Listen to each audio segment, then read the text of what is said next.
Everyone that has a set of lungs should be here. The respiratory organs are very important. Do you remember the most vital element needed for life? It's oxygen. And oxygen is taken into our body through our lungs. And there's only one way that the oxygen should be getting into our lungs, and that is through our nose. Nose, let's make a list of what nose does. And you might be surprised at this list. It's not a surprise that it purifies the air. Nose warms the air. And that's important because we're warm-blooded creatures. And when you open your mouth wide and take air in there, it does not warm the air. Nose also moistens the air. So it prepares it perfectly. And nose also pressurizes the air.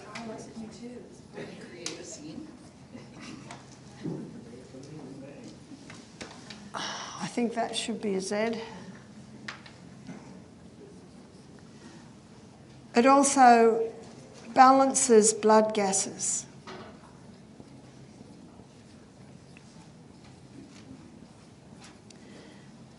Only nose does this. Mouth does not do that. And many people's respiratory organs are suffering because bad air is going into their lungs. And this is not the odd time it happens or the odd time it does. It's just day after day, after week, after week, after month, after year, after year, after year. And so then the question arises, well, why do people breathe through their mouth? Because their noses are blocked up. Did you know that 90% of people, it is estimated, have a deviated septum? And the deviated septum is a little bit of crookedness in the nose. And one of the reasons that this happens is mouth breathing.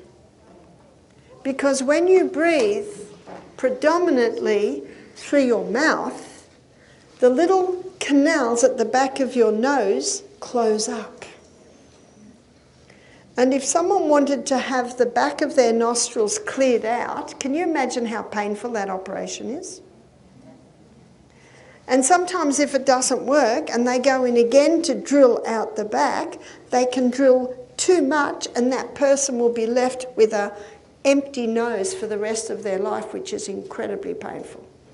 But you know, there is no need to have any operations on your sinus, on your nose. No, no, no. Very painful, and there's no need.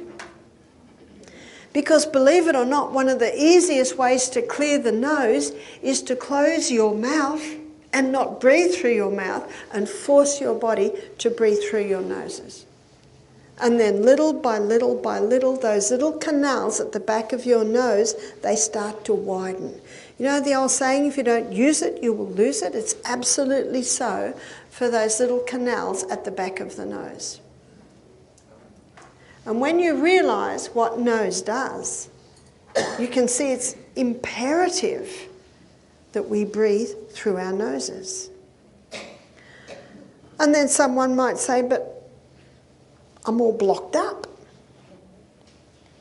Why? Possibly because of breathing in chemicals. Breathing in chemicals can irritate the mucous membranes, and when the mucous membranes are irritated, more mucus is produced to protect the mucous membranes. That's what the mucus is there for, to protect. So chemicals can do it. Also mould. Breathing in mould is toxic. The body sees the mould as an enemy. So when you breathe in mould, again, that can cause excess mucus, which tends to block the airways. And so the easiest thing for the person is just to breathe through the mouth. But there are certain foods that are classified as mucus-forming foods. So the 5 most common allergens, and we've looked at these a few times, is dairy, Professor Walter Weiss has a great series on health, and one of his presentations is called Utterly Amazing. And it shows how many people have allergy to dairy. The only people that really can handle dairy or cow's milk is when it's in their heritage. Maybe your fifth generation dairy farmers. So it's in your genes, the enzymes are in your gut. But you know, cow's milk is excellent milk for baby calves. And milk, God created mammals to produce milk to feed their babies. So when people say, "What milk do you drink, Barbara?" I say, "I'm weaned, I eat food." Because milk is for babies. And traditionally, in a lot of dairy farming countries, the cow's milk, a lot of it was made into yogurt. A lot of it was made into fresh cheeses. And when the cow's milk is made into yogurt and made into the fresh cheeses, it actually breaks down, the culturing process breaks down those big curds and does make it a little bit easier for the gut to digest. It is estimated in Australia, I was reading the figures, that 60% of Australians have an allergy to milk. And yet far more than 60% of Australians would drink milk.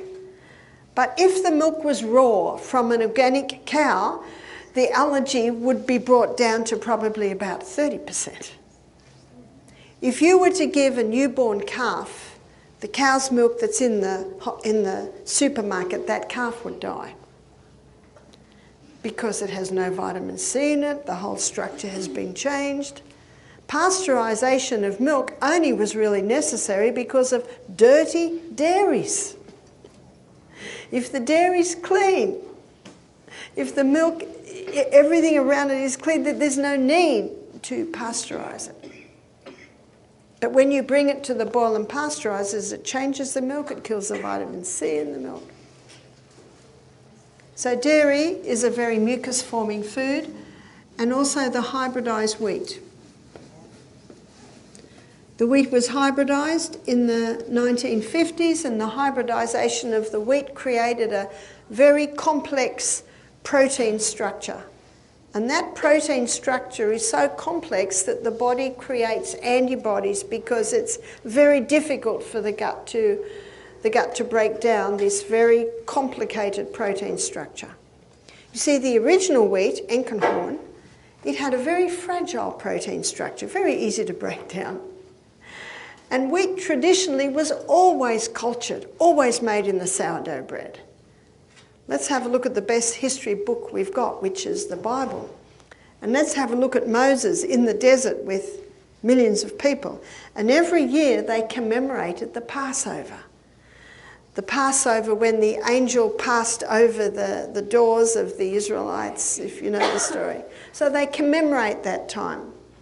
And in commemoration of the Passover, for 1 week they put all leaven out of their houses. What was the leaven? It was none other than the sourdough culture. You see, yeast was not produced really until the Industrial Revolution. So before the Industrial Revolution, all bread was made with the sourdough method. I've just come from Germany. There's, in fact, the best bread I've ever tasted is German bread. You can get it anywhere. Very nice, and it's mostly, there are some that do the yeast, but it's mostly made with the sourdough method. And the sourdough, or the cultured bread, breaks down the protein or the gluten in the grain. So when you eat sourdough bread, you're eating pre-digested grain because the culturing process has broken down that protein structure. But the hybridised wheat of the day, it's a very complex structure. And even when the hybridised wheat of today is made into a sourdough, it is still more complex a structure than the original. And that's why a lot of people react to that hybridised wheat. Oats are a food that are very high in something called lectins. You've heard of lectins? Mm-hmm. So let me give you a quick explanation of lectins. Lectins are found in unripe fruit. And when the fruit ripens, there's no more lectins. So it's almost as if God put it there to deter us from eating the unripe fruit. Now let's say that someone eats fruit that's not quite ripe. If they've got good gut flora, that disarms the lectins, so it doesn't even get into the blood. Remember, though, that gut flora plays a protective role. If the lectins do get into the blood, they cause inflammation. Traditionally, oats, well, the Scottish have always eaten a lot of oats. Oats were soaked all day and slowly cooked all night, and that disarms the lectins. Legumes are high in lectins, but if you soak them and rinse them well and pressure cook them or slow cook them, that disarms the lectins. Tomatoes, you call it bell pepper, and eggplant or aubergine, high in lectins, but traditionally the Europeans always de-seeded and skinned the tomatoes and the bell pepper, and that takes the lectins away. So again, getting back to the traditional way of cooking foods disarms the lectins. And because most people don't cook their oats enough, most people, maybe even quick oats, I said, quick oats can be cooked in 10 minutes. Well, actually they're not. The starch structure has not been broken down in 10 minutes. And so that creates also lectins, which is high inflammation. Peanuts are commonly contaminated with mould, and also refined sugar. Refined sugar just feeds the microbes. And so these are what we call the 5 allergen foods. And that can cause a lot of excess mucus to be in the respiratory, especially around the nasal. And so the result of that is that the person now breathes through their mouth. So when someone is a mouth breather, then you investigate why. And when a person is a mouth breather, often because of exposure to chemicals or moles or the allergen foods, and sometimes all of that, then the air is not being purified, and it's not being pressurised, and it's not balancing blood gases, and this is a big contributing factor to lung problems, to asthma. So my father, when I was a little girl, because I was the eldest girl in 5 children, there's my brother, then me and 3 youngest, I always has to bring him his puffer. And this is in the early 60s, late 50s. It was a rubber bulb, and it had this fine glass tubing with a little cork on the end and a little area where you put the drugs in, and Dad'd have his puffer for his asthma. At the age of 50, he stopped dairy. And no more asthma. And then my younger sister, Yvonne, I was 8 when she was born. She was my baby. Terrible asthma. In fact, I remember the ambulance coming to our home a couple of times and taking my little sister away. And because I was the elder sister, I used to sit on a bed and read her stories. This is when she's 3, 4, 5. And I remember it's such a scary thing to see. And I used to read her stories and sing her songs. So she didn't conquer her asthma till the age of 40 when she gave up these foods. It was hard for her because she liked them. So imagine my concern when my 5th son is born and he's got severe asthma. So there is a genetic factor, but remember, genetics loads the gun and lifestyle pulls the trigger. By the time Peter was born, I used to do onion and garlic and different things on the children, but it didn't seem to help Peter. From his nostrils, they would flare with every breath. From his hips, his whole body would, every breath was like that. It was very scary. We rushed him to hospital several times, and this is an hour's drive through the mountains. And then when I got to hospital and I'd look at the doctor's face, I could tell that Peter was very, very sick. So they would give him Ventolin. But I saw that the only thing that really helped Peter was if I just held him and kept him calm. and kept him upright. He was mostly breastfed. Probably not until he was about 11, 12 months did he start to have a little bit of fruit.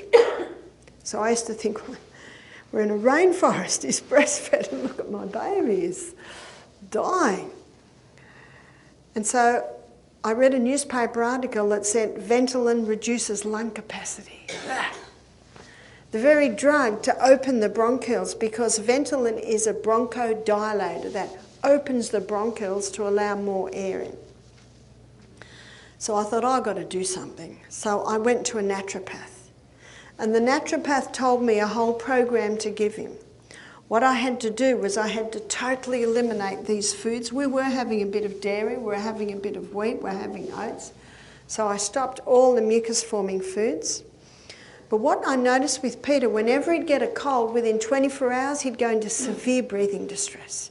And that breathing distress would last for 24 hours, where his little body would like thump with every breath. You just feel so helpless.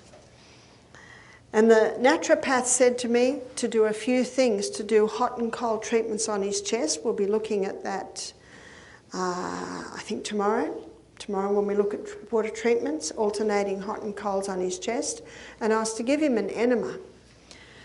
Now, by the time I got to the naturopath, Peter was, I think he was about 14 months by this stage. We'd already had several rushes to hospital. And that's no fun, because he's my 5th child. You've got a whole lot of kids. You're going through the rainforest. Yeah. And so I wanted to be able to do something. I'd seen what had happened to my baby sister. I'd seen what had happened to my father. And I was just praying to God, what can I do here? And so I did the hot and colds, and I was to give him an enema. And what I did was I gave him an enema. I distracted him with his brother's submarine motor that had a battery in it. I could do anything to Peter when he was looking at that motor. And I was able to give him the enema. The breathing distress went from 24 hours down to 5 hours, just by doing the hot and colds. And whenever he got a cold, I wouldn't give him anything to eat but watermelon. So it was very light food. He was still being breastfed at the time. To be able to do that when the child's 14 months old, one child would read stories in the bedroom while we all ate our lunch. And then we'd clean it all up. And then the child that read the stories, another child would go in and read stories, and they'd eat that. So, you know, you can't tell a child they can't eat when everyone's eating. So, you know, to make it easy. And when he had breathing distress, if he got upset, it just got so much worse. But it was still 5 difficult hours of this severe breathing distress. When Peter was 2.5, I gave birth to my 6th child. And when Peter was 2.5 and I went into labour, Peter got a cold. You know what God says? I have not given you the spirit of fear, but of power and of love and a sound mind. The opposite of fear is faith. And I know, the Bible tells me that God will not put me through anything that is too much for me. That's found in 1 Corinthians chapter 10, verse 13. It says, there's no temptation taken you, but such as is common to man. But God is faithful, and he will not tempt you above what ye are able. And with that temptation, make a way of escape that you will be able to bear it. What a beautiful promise to hold on to. I gave birth to my 6th child. I was with some friends today talking about it. The whole baby just flew out of me with the bag intact. I squatted all through my labour, and I squatted every day through my pregnancy to open that area, and baby was born. And Peter never got breathing distress. Well, I thank God. I know that there are many methods of healing, but only one that God approves of. And it's the method of healing that works with the healing powers that he put into the body. So from the age of 2.5, Peter never has had another asthma attack. If you look at Peter today, it looks like a bodybuilder. How old's Peter now? Peter's probably about 38, something like that. Peter has his own 3 little children, and none of them have asthma. See, you can change the genetics. So Peter conquered this at the age of 2.5. But it took a lot of work. And when people talk to me about conquering asthma and I tell them what to do, a lot of them are very sad because, and we'll cover this when we look at child nutrition, and we're doing that on Friday, a lot of parents don't seem to have control over their children. So that's why I say we've got to start with the mother and father's relationship. We've got to start with training the children from a young age, always being kind but consistent and firm. Another thing that I did with Peter, we had a herb growing in our backyard and I'd brought it into our backyard. It's called plantain. It's also called ribwort. And that's broadleaf plantain, and this is narrowleaf plantain. Again, it has the ribs. And it's just a weed, really, and it has a seed head that looks a bit like that. And I had read that it is an expectorant on the lungs, so I used to cook up big pots of this. And whenever Peter had a cold, I'd cook up big pots of it. I'd just bring it to the boil, turn it off. I had so many leaves in it, it was black. And then I'd squeeze lemon in it and it'd go clear, put a little bit of honey in it. And when you only give your children water to drink, they just love this. And Peter drank it and drank it and drank it. And I believe that that was also a contributing factor to strengthening his lungs. Yes? What was it? Plantain. Yeah, it's just a weed. Plantain. We have it here. Yep, it'll be everywhere. All over my yard. All over your yard, that's right. So you've got your broadleaf plantain and your narrowleaf plantain. Yes? So you cooked the greens and he ate the greens? No, I made a tea. Oh, okay. So I'd have a big pot and I'd put the leaves in, I'd bring it to the boil and I'd immediately turn it off and let it cool, strain the leaves out, and he would just drink the tea. It was so strong the tea was black, but I put lemon in it and it seemed to bleach looked a little bit better than drinking black stuff. And I believe that that also helped. And whenever Peter had a cold, I'd cook this up for him, and he was very protective of his tea. Didn't want the other children to drink it, but we didn't mind because it was a very scary thing to see Peter so sick. So it was so nice to see that. Now, the naturopath contacted me, said, Barbara, I'm about to speak to the Asthma Foundation. He said, you know more than me about asthma now. How do we learn? We actually learn by doing it. He said, you know more about me than asthma now, and I want you to tell me exactly what you did. So I told him exactly what I did, and Peter was 5 at the time. He spoke to the Asthma Foundation. He said at first, this is in the town where he lived, they were a little bit resistant. But as he spoke, I think he gave the story of Peter, which is a remarkable story. Because Peter was diagnosed with severe physiological asthma, which medically we are told there is no cure for that. And it was genetic. Well, we know it was genetic. But remember, genetics loads the gun. It's lifestyle that pulls the trigger.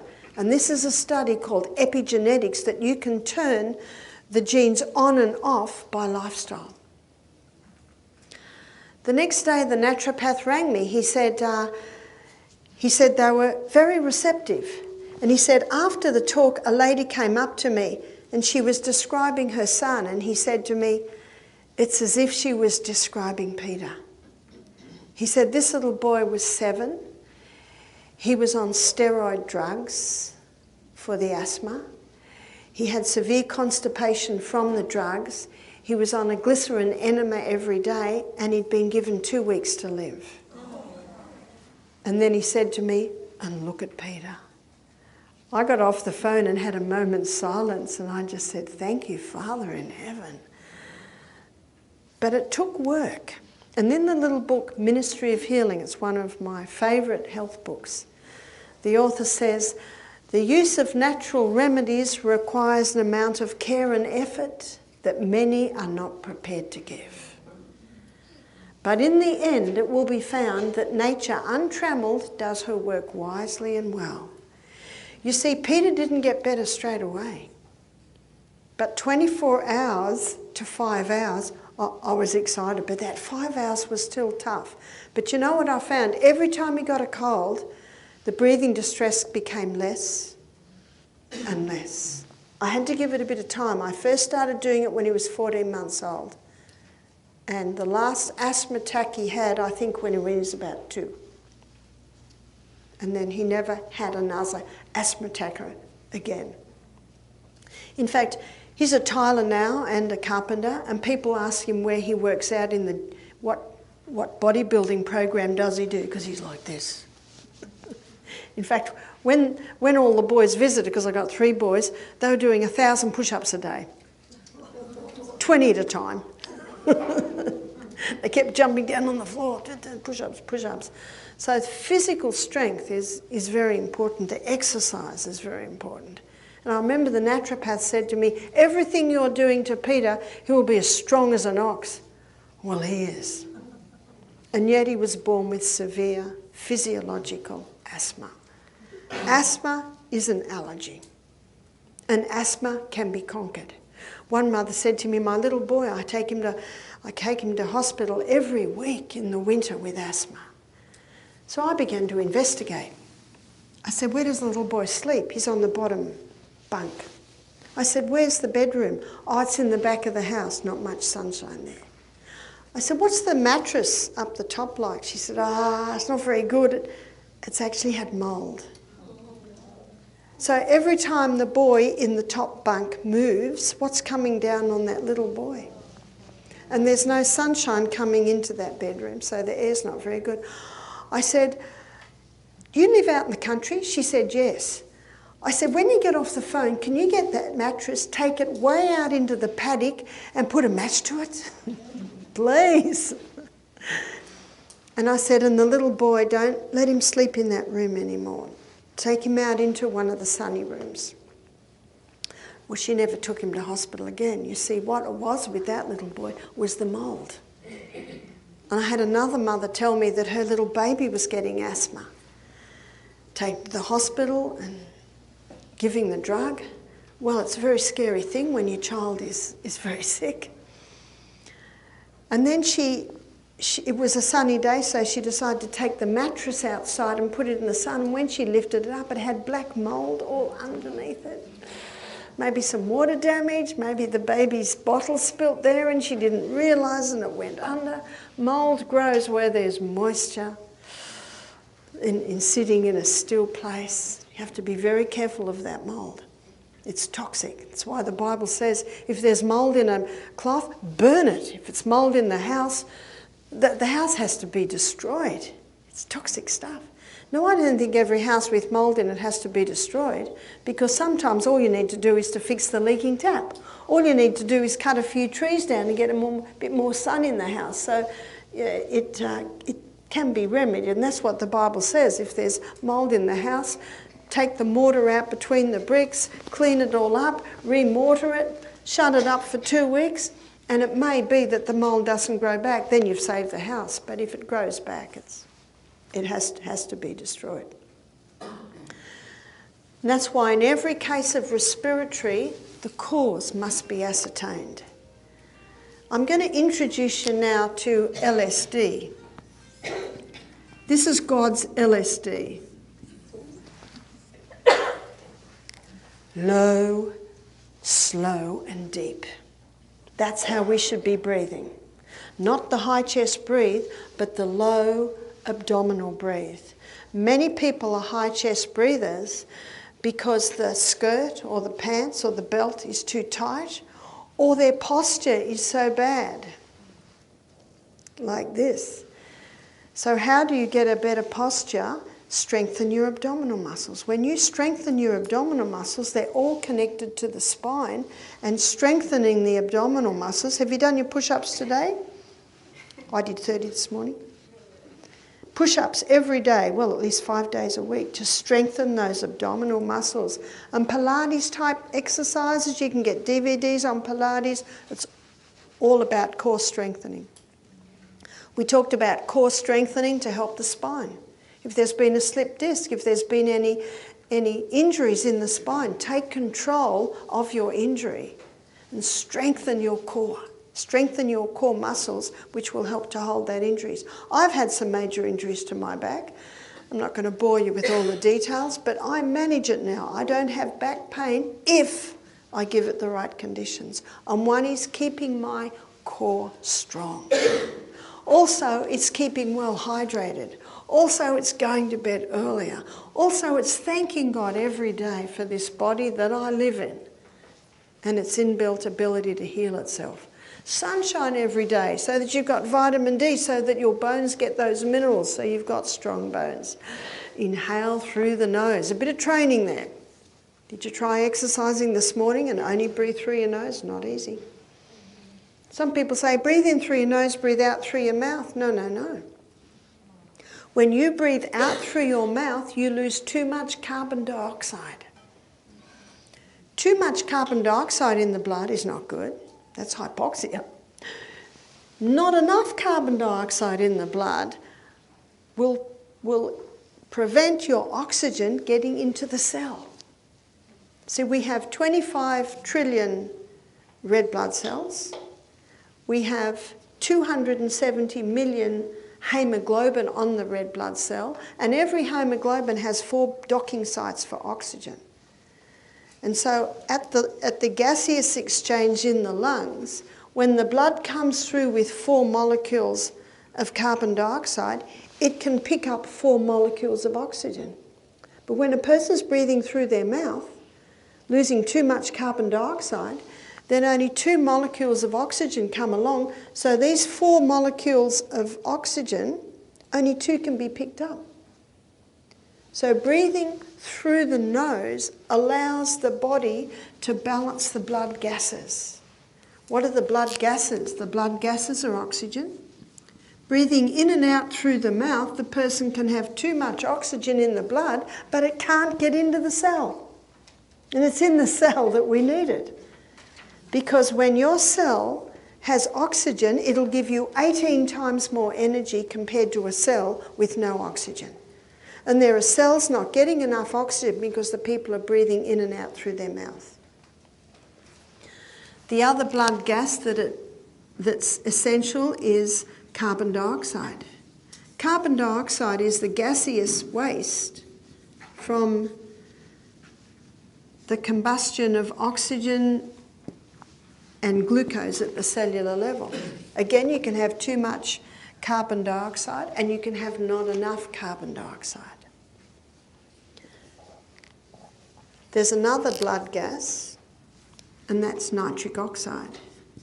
And nitric oxide is produced in the sinus, and nitric oxide is only produced when we nose breathe. When people mouth breathe, they're not producing the nitric oxide. Nitric oxide is antibacterial, it's antifungal, it's antimicrobial. So when we breathe in and out through our nose, it allows the blood gases to be balanced. But there's more. Carbon dioxide and nitric oxide both have vasodilatory effects. That means they open the blood vessels. And when the blood vessels are opened, that's more blood. That's more oxygen, that's more nutrients, that's more white blood cells, it's more water, it's more waste being taken away. So both carbon dioxide and nitric oxide are vasodilators, opening the blood vessels. But there's something even more exciting about this. Carbon dioxide is not only a vasodilator, it's a bronchodilator. What's a bronchodilator? That's what Ventolin is. A bronchodilator, opening the bronchioles, allowing more air to come in and out.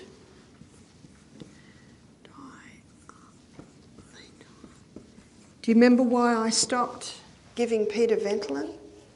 Because it reduces lung capacity. So I was looking for another bronchodilator. I didn't find out about carbon dioxide being a bronchodilator, and Peter was long over his asthma. But my sister Yvonne discovered it. And she discovered it by investigating the work of Professor Buteyko. Have you heard of Buteyko? Professor Buteyko was a Russian professor. He's dead now. But he was in the First World War as a mechanic. He was quite a brilliant young man. He used to fix up all the cars. When the war was over, he thought, I think I'll study the human body because I know how an engine works, so I know how to fix it. If I learn how the body works, I reckon I'll know how to fix the body. Makes a lot of sense, doesn't it? But the training program for young medics is grueling. Sometimes they're on 24-hour calls 7 days a week. It's very hard being a doctor. And his blood pressure was going up, he was getting overweight. And he looked in the reflection on a glass one night, and he looked at himself and he was shocked at what he saw. He was overweight, he was hunched like this, and his mouth was hanging open. And it just confronted him. In fact, it gave him a shock. He was just a young man in his 30s, and he looked terrible.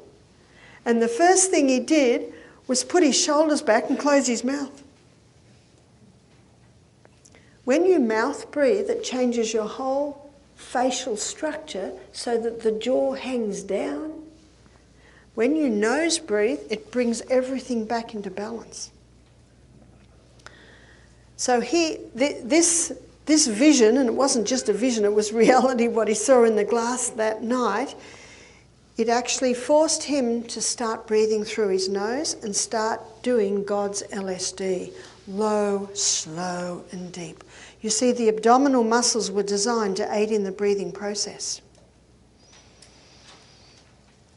So he started to do these simple things, and then he had a guy one night having an asthma attack, and he noticed the man was breathing through his mouth. And he said to the man, "Shut your mouth." Doesn't sound very nice, does it?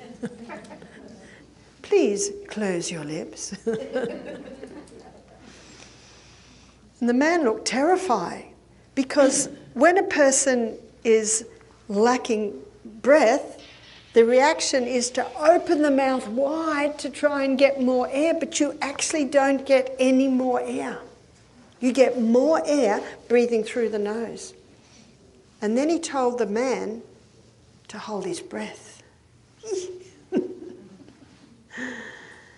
So the man did what he was told and breathed low, slow and deep. Do you know when you high breathe, you stimulate your sympathetic nervous system, and your sympathetic nervous system is your fight and flight nervous system. That's breathing shallow, mouth, high here. But when you breathe low, slow and deep, you stimulate your parasympathetic nervous system. Your parasympathetic nervous system is your calming, peaceful nervous system.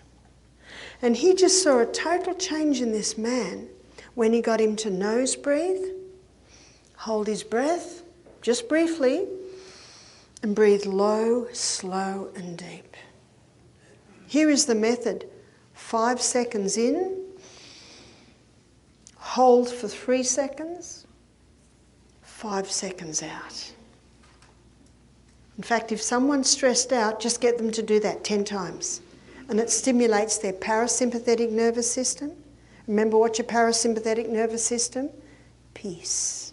Think of para, peace. Your sympathetic nervous system, fight and flight, up here. How many people having panic attacks do that? You know, the first thing you do when someone's having a panic attack, tell them to close their mouth nicely. And breathe low, slow and deep, and it will calm the body. And they'll be starting to get more oxygen. And when your cells have more oxygen, they're going to get 18 times more energy compared to a cell that's not getting enough oxygen, because it's high shallow breathing, losing too much carbon dioxide. The blood can't pick up the oxygen. The cell can't get the oxygen. Can you see it gets in a vicious cycle? And so Professor Buteyko became quite famous with his theory. And you can go to hospitals. Many hospitals today have Buteyko method of breathing. I think it's called BMB, Buteyko method of breathing, of teaching people how to sleep, how to breathe low, slow and deep, but it's in an asthma attack that they breathe lightly, not losing their carbon dioxide, holding their breath, raising their carbon dioxide levels, and those carbon dioxide levels, as they raise, they have a bronchodilator effect. And this is how my sister Yvonne finally got off the last of her Ventolin, by learning the Buteyko method of breathing. Or what we do today is we just Google, isn't that right? Buteyko. That's how you spell his name, the Buteyko method of breathing. And I think on the internet now you can just get classes of how to do the Buteyko method of breathing, which is a specific method of breathing that someone would use when they're having an asthma attack.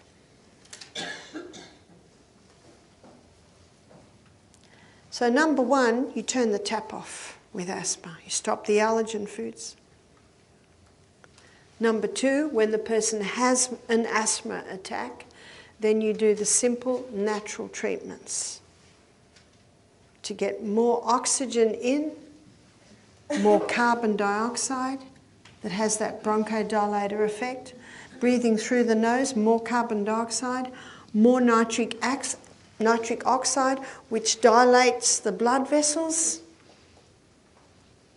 which means more blood delivery, more oxygen delivery to the cell. What an incredible body we live in, with an inbuilt ability to heal itself. We also find that these are some of the main causes of sinus problems. We had a nurse, ear, nose and throat specialist nurse. She attended our program. She said, "You would not believe the green slime we pull out of people's sinuses when we do sinus operations." And she said, and every doctor that I assist told me it's fungus in the sinus. Ew. And in 1990, a group of doctors in the Mayo Clinic, they proved that sinus problems are caused by fungus in the sinus. So you know what my question is, why is it there? How did it get there? Well, year after year of these mucus-forming foods, year after year of the mucus build-up here, year after year of mouth breathing and not getting that air purified or even moving through, can you see we've got a stagnant area there? And where does mould and fungus live in your house? Well, hopefully not in your house, but where does it survive? In the dark, moist areas, or here, right up here. And then they go and have an operation and the doctor pulls all the green slime out, and then they go back and nothing's ever addressed about whether they're breathing through their mouth or their nose or they're eating these foods. So we had a lady attend our program and she had major sinus problems. And her sinus was so bad, she was just about living on headache tablets because the sinus was so painful that she was getting daily headaches. And she was only early 40s. She was overweight, she was miserable. And so we taught her about the foods. And we don't serve any of those foods at our health retreat. We show alternatives. We show the coconut milk or the almond. There's many alternatives today. We show them the spelt flour, the gluten-free flours. We use millet, cooked millet, so it's beautiful and soft like a porridge instead of oats. Try macadamia butter, try almond butter. There's lots of alternatives there, and we use coconut sugar or maple syrup or honey. So there's lots of alternatives that you can use today. And we gave her golden seal powder. Golden seal has a nickname. It's called King of Tonics to all mucous membranes. And this is all mucous membranes up here in the sinus. And it's also antimicrobial, antifungal, antibacterial. It's a very expensive herb. We can't get it in Australia at the moment. So every time I leave the US, I go home with a packet of golden seal powder. When I got into Australia, they're very strict about what you bring in, so I declared it. And in Australia, in Sydney, you can't fly a plane after 11 or before 6. So when you fly into Australia at 6 a.m, there are about 5 aeroplanes all landing at once. So they're trying to move you through fast. There's hundreds of people. And the man said to me, what have you got? I said, oh, herbs. He said, what are you going to do with them? I said, make tea. He said, I'll go through. So I got all my golden seal powder. I got it through. It looks like gold, and it's probably as expensive as gold. It's it's expensive, but it's a very powerful herb. You see, it takes 7 years for the little roots to grow before they can harvest it. So what we do with the golden seal, you buy it as a powder, and then you might put it on a plate and get a straw and sniff. But you don't sniff hard, you just go little tiny sniffs. If you sniff hard, you'll feel like the top of your head's going to blow off. So just little tiny sniffs is probably the easiest way. Don't let your nose blow out and lose that gold dust, because it's very precious. So you just sniff in a tiny little bit, just a pinch, into both nostrils. It's very bitter, so when you taste bitterness at the back of your throat, you know it's hit its mark. And then you try not to blow your nose for even 10 minutes, so you allow that golden seal up there to do its work. When you do blow your nose, it'll be fluorescent yellow. It's very, very bright yellow. But as much as you can, you don't. If you sniff in too fast, you'll start sneezing, and then, of course, you'll lose all that precious. So just very slight sniffs. And we got this lady to do it 3 times a day. By the time she went home, she was having no headache tablets because her sinus was relieving and she wasn't getting the headache. Yes? Could you put it in a vaporizer and... Well, it's a pity. What you do when you sniff the powder is you get it straight to the spot. So in a vaporizer, it would be greatly diluted. And you want that powder to touch those mucous membranes because, remember, it's a tonic to them. She left. She was very happy about what she'd learnt. 2 years later, the lady came back, and when she walked in, I didn't recognise her. She was probably about 170 pound, and she was down to about 110 pound. She looked good. She had a new set of clothes. She said, "You don't remember me, do you?" I said, "I'm trying." She said, "I came with those serious sinus problems." She said, "I have not taken a headache tablet since I left here." She said, "I don't have any sinus problems anymore." She said, "When I left here, the next couple of colds I got, maybe 2 colds a year, there was a bit of sinus problem, but you know what a cold is? It's a house clean. What are you coughing and blowing out of your nose? Waste, rejoice. Where was it before you had the cold?" Cold is a wonderful thing. We don't like them, but it does clean the house. She said, "The last time I got a cold, I didn't even have any sinus pain at all. Every time she got a cold, more waste is coming out." You see, you have a look, you go and have an operation and all the green slime's pulled out. Well, if you don't have an operation, when's it going to come out? When you get a cold. When you get a cold, when you're blowing the nose. She said to me, "I feel so good, I've just come back to just tell you what a great effect it had and how it's just revolutionised my life. I'm a different person." She said, she was 44 now, but she said, "I was only 42 when I came here, but she said, I felt like an old woman." She said, "It was debilitating my life." She said that after about a year, my mother said to me, "You've lost too much weight. I don't think you look healthy. I want you to go to the doctor and have a blood test." So she went to the doctor, had a blood test, and the doctor said, "I don't know why you came to me. That's the best blood results I've seen." What had she done? She'd implemented those basic laws of health. She used to laugh cheese on toast. She used to love her croissants. She said they have no attraction for me now, because she said, I just feel so good. And she said, and I've also learnt delicious desserts and delicious food that you can eat that is not going to harm your body. So it's lovely to see people's lives turn so completely around by implementing these simple lifestyle changes. Most people that have respiratory problems, it's because the body is reacting to some sort of allergen. And when you start coughing up yellow lumps, when I was a nurse and I coughed up yellow lumps because I had a cold, I would think, I've got an infection. I must go and get an antibiotic. Do you know what I think today? If I cough up a lump, and I certainly did when I had a couple of weeks of my cold and cough up in Germany, you know what I think? Oh, there's my dead white blood cells. They're doing a great job down in there. And it passes. It passes. But you've got to give it time. And probably the reason my mind hung on a bit longer, because I was lecturing to students 6 hours a day. And probably if I hadn't done that, I would have recovered a bit quicker.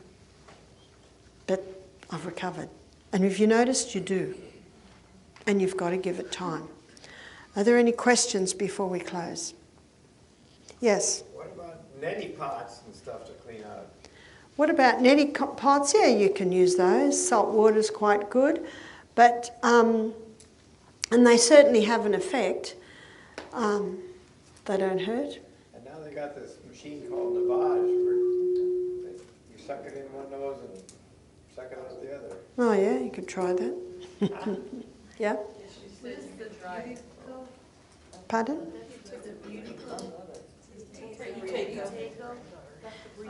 Professor Buteyko is the professor that came up with the Buteyko method of breathing. And if you Google Professor Buteyko, then you'll get a spiel on his method of breathing to control asthma. Yeah? Is there a specific kind of golden seal powder brand that is better than others? I'm not familiar with the products in the US, but I would imagine it'd all be much the same. It's fluorescent yellow, it's very bright yellow. I think my daughter ordered hers from Frontier.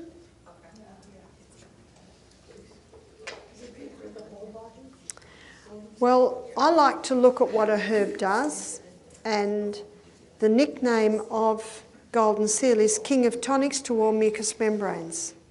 So you can wash it with your eye. You can sniff it. You can gargle it for a sore throat. It'll heal a stomach ulcer. For UTI, urinary tract infection, it'll come out in the urine. And remember, it's antibacterial, antifungal. And we mix it with slippery elm for irritable bowel. Remember, it's King of Tonics to all mucous membranes.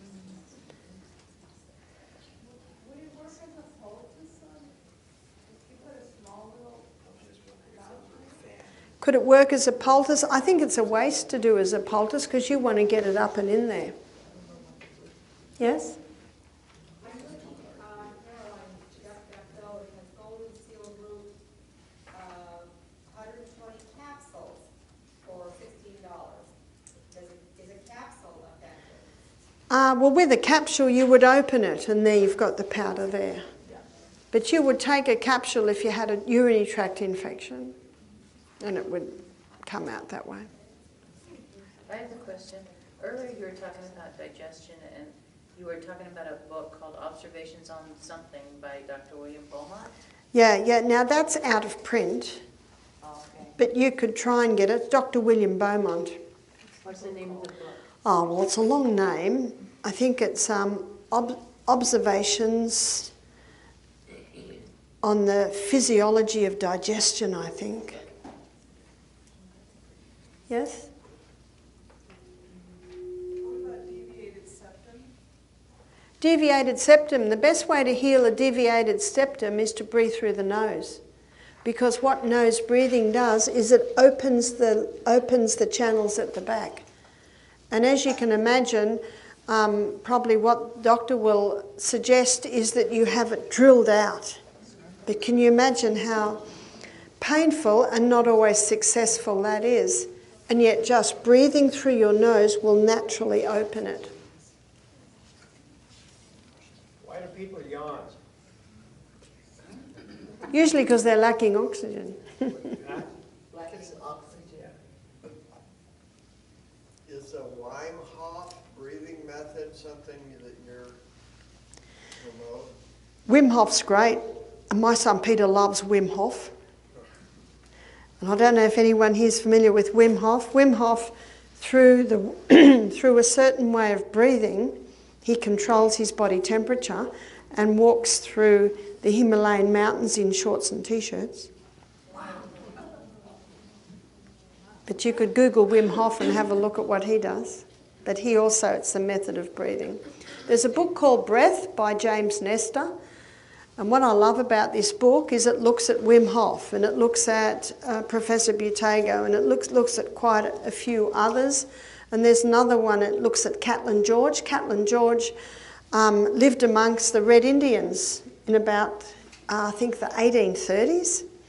And I got his book, very hard to read because it's written in such old English, and how the American Red Indians prized nose breathing. In fact, the Indian women would breastfeed their baby to sleep, lay the baby down and press their lips together until they were sure that their baby was breathing through the nose. And he tells about an altercation between one of the white traders and an Indian. And the white trader was twice the size of the Indian. And they were going to have a duel, but thankfully they worked it out. But Catlin George went to the Indian later and he said, "Weren't you worried? That guy's twice your size." He said, "No, I would have beat him. He was a mouth breather." Yes? You said that golden seal is good for the eyes.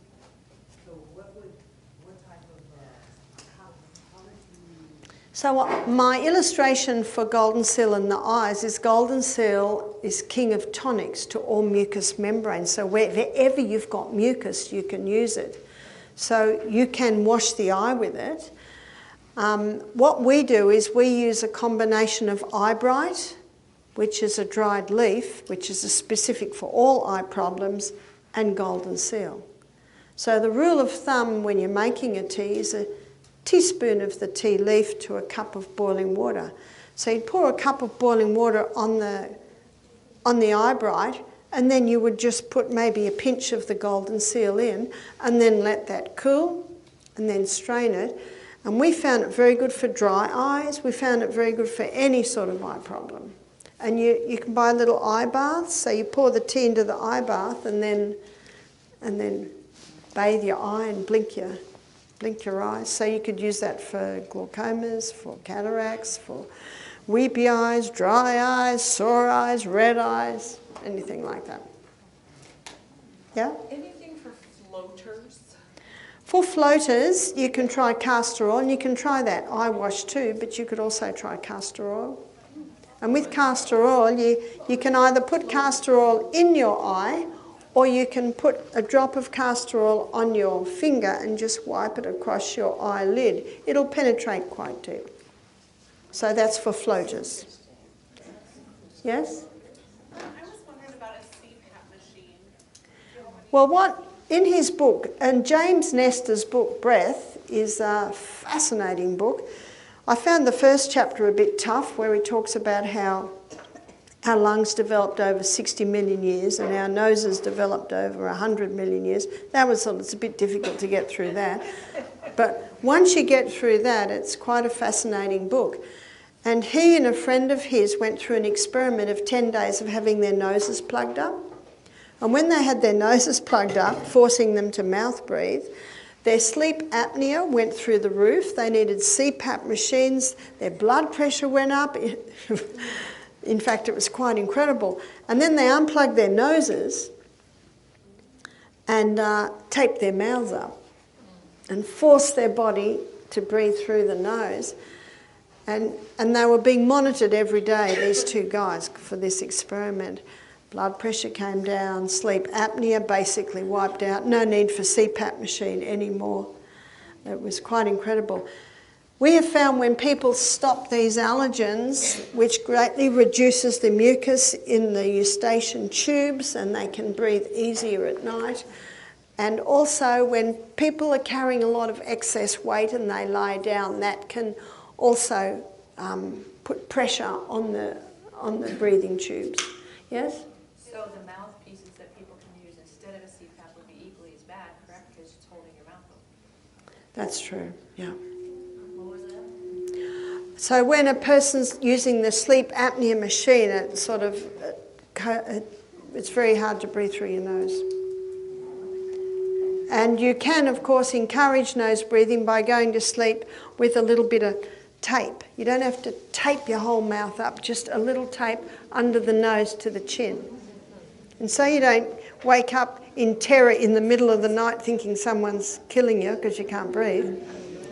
You could tape the mouth up for an hour a day for about 3 days before you actually sleep with the tape overnight. Yes? Okay, on your list of naughty things up there, you got dairy and something wheat. Is it Hybridized wheat. It's wheat. All wheat is hybridized. So I could almost take that away and just say wheat. The only wheat that's not hybridized is the ancient grains like your spelt and your Enkenhorn. Can't? Hyssop or mucus? Pardon? Hyssop or mucus? Hyssop. Hyssop for mucus. You could try hyssop, but what you've got to find out is why do you have so much mucus? So that's, there are certainly herbs that can help, but remember there is no wonder cure. The only wonder cure is the human body when you give it the right conditions. But if someone's got a lot of excess mucus, you've got to find out why it is there. But I'd like to thank everyone for their attention. Our time is up, and I know everyone's keen to get to bed by 9. And tomorrow night we'll show you why.